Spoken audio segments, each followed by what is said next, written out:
चालाक भेड़िया। प्यारे बच्चों, बहुत पहले की बात है। नन्ही सुरैया बहुत प्यारी बच्ची थी। वो सुबह स्कूल जाती थी और वहाँ से वापस आकर स्कूल का काम करती थी। उसके बाद वो घर का काम भी करती थी और घर का सौदा सर्फ भी लेकर आती थी। वो अक्सर सैर के लिए करीबी जंगल में भी चली जाती थी। वहाँ बहुत से जानवर उसके दोस्त थे। वो उसके साथ खेलते थे, लेकिन भेड़िया बहुत ही चालाक था। वो बज़ाहिर तो उसका दोस्त बना हुआ था, लेकिन मौके की तलाश में था कि सुरैया किस दिन उसे अकेले में मिल जाए तो वो उसको चीर फाड़ कर खा जाए। लेकिन ये भेड़िए की बदकिस्मती थी कि सुरैया उसे तन्हा नहीं मिलती थी। उसका कोई ना कोई दोस्त उसके साथ होता था। यूं भेड़िए ने सोचा कि सुरैया को खाने की तरकीब निकाली जाए। बिल आखिर उसने ये तरकीब सोची कि सुरैया की अम्मी जान को जाकर कहेगा कि उसने शेर को किसी से बातें करते सुना है कि वो सुरैया को चीर फाड़ कर खा जाएगा। इस तरह भेड़िया का इरादा था कि वो सुरैया की हिफाजत की जिम्मेदारी उठा लेगा और साथ रहने लगेगा। इस तरह कोई ना कोई मौका निकाल कर सुरैया को खा जाएगा और उसका सारा इल्ज़ाम शेर पर लगा देगा। भेड़िए को ये मालूम था कि सुरैया शाम के वक्त घर से सौदा लेने निकलती है। वो रास्ते में एक जगह बैठकर उसका इंतजार करने लगा और फिर जब सुरैया उसके पास आई तो उसने सुरैया से कहा कि वो मोहतात रहे, शेर उसे खा जाने का इरादा रखता है। ये सुनकर सुरैया परेशान हो गई, लेकिन भेड़िए ने उसे तसल्ली दी कि वो फिक्र ना करे, वो उसकी हिफाजत करता रहेगा। जबकि उसने बताया कि आज तो उसे कोई खतरा नहीं है क्योंकि शेर किसी दूसरे जंगल में गया हुआ है। सुरैया उसकी बात सुनकर मुतमईन हो गई और भेड़िए का शुक्रिया अदा करके वहाँ से रवाना हो गई। उसने सोचा कि कल से वो एहतियात करेगी और घर से कम ही निकलेगी। उसने पहले सौदा लिया और उसके बाद फूल तोड़कर अपनी टोकरी में डालने लगी। इधर भेड़िए ने सोचा कि अब शेर वाली बात जाकर सुरैया की अम्मी को बता दी। वो तेज तेज कदमों से रवाना हो गया। वो अपनी चालाकी और मक्कारी पर बेहद खुश था और इस बात पर भी बहुत खुश था कि वो जल्द ही सुरैया को खा जाएगा। कुछ ही देर बाद वो सुरैया के घर के दरवाजे पर पहुंच गया।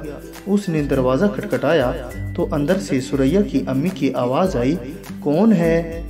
भेड़िए ने कहा, मैं हूँ भेड़िया, आपसे एक बहुत ज़रूरी बात करनी है। सुरैया की अम्मी ने कहा, दरवाज़ा खुला है, तुम अंदर आ जाओ।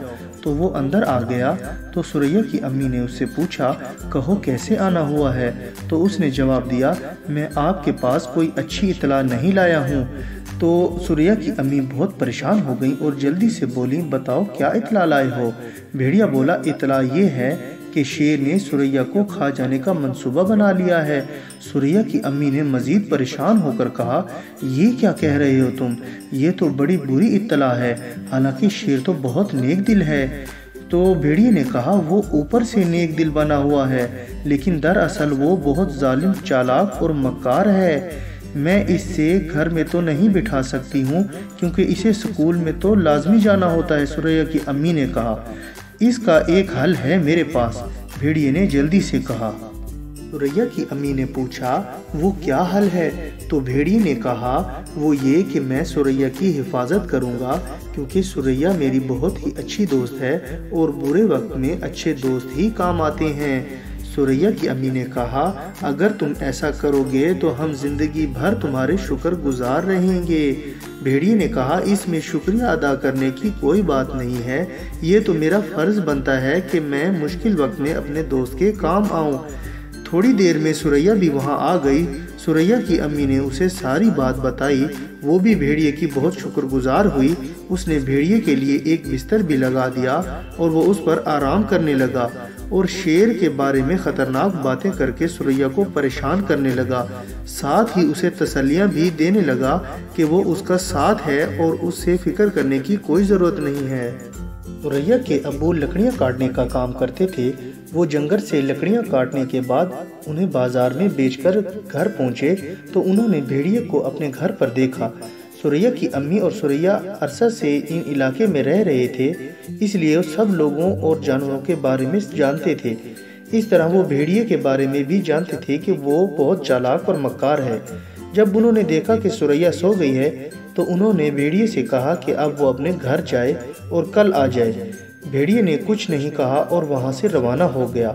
اس کے بعد سوریا کے ابو نے سوریا کی امی سے کہا کہ بھیڑیا بہت ہی چالاک ہے اور وہ یقیناً کسی غلط نیت سے ہی یہاں آیا تھا۔ سوریا کی امی نے بھی ان کی بات سے اتفاق کیا۔ سوریا کے ابو نے کہا وہ جلد ہی اس بات کا پتہ لگا لیں گے، اور پھر انہوں نے اپنے دوستوں کے ساتھ بھیڑیے کے گھر جا کر جاسوسی کی تو وہاں بھیڑیے کا ایک دوست گیدڑ آیا ہوا تھا۔ وہ اس کا قابل اعتماد دوست تھا۔ بھیڑیے نے اسے بتایا کہ اس نے سوریا کے بارے میں کیا منصوبہ بنایا ہے۔ گیدڑ بہت خوش ہوا اور اس کا بھی دل سوریا کو کھانے کو چاہنے لگا۔ سوریا کے ابو ان کی یہ باتیں سن کر بہت غصے میں آ گئے اور اسی وقت انہوں نے اپنی کلہاڑی کے ذریعے دوستوں کے ساتھ مل کر دونوں کو وہیں پر مار کر ختم کر دیا۔ اب سوریا کے ابو مطمئن ہو گئے اور واپس اپنے گھر آئے۔ یہاں انہوں نے سوریا اور اس کی امی کو ساری باتیں بتائیں۔ اب وہ تینوں مطمئن تھے کہ چالاک بھیڑیا اپنے انجام کو پہنچ چکا ہے۔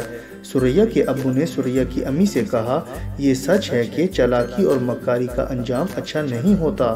اب سوریا مطمئن اور خوش تھی۔ وہ ماں باپ کی اجازت سے پھول توڑنے کے لیے روانہ ہو گئی۔ اور بچوں، میں امید کرتا ہوں کہ آپ کو میری یہ کہانی پسند آئی ہوگی اور آپ اس کو لائک، شیئر اور کمنٹس بھی کریں گے۔ اور سب سے ضروری بات یہ ہے کہ آپ میرے اس چینل کو سبسکرائب کرنا نہ بھولیے گا۔ اس سے آپ کو میری نئی کہانیوں کا بھی پتہ چلتا رہے گا۔ اور اب میں اجازت چاہتا ہوں، اپنا بہت خیال رکھیے گا۔ اللہ حافظ۔